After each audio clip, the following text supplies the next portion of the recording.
Morning, my dear children. Okay, I hope all of you are fine, and also all of you understood the uh, last class. Okay, last chemistry class.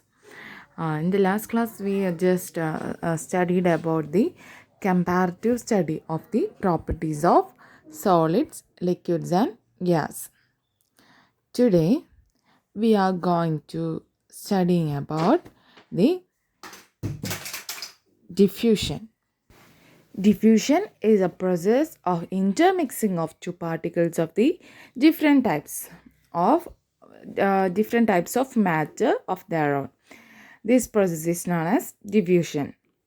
Okay, that the two different types of particles from two different concentrations or different mediums, like a solid particle is completely dissolved in a liquid medium, or next a high concentrated liquid is dissolved into a low concentration, etc. This intermixing of the particles of two different types is known as diffusion. Let's do an activity to understand the process of diffusion. Okay, all of you ready? The materials required for this activity is a blue ink, water, dropper, and a beaker.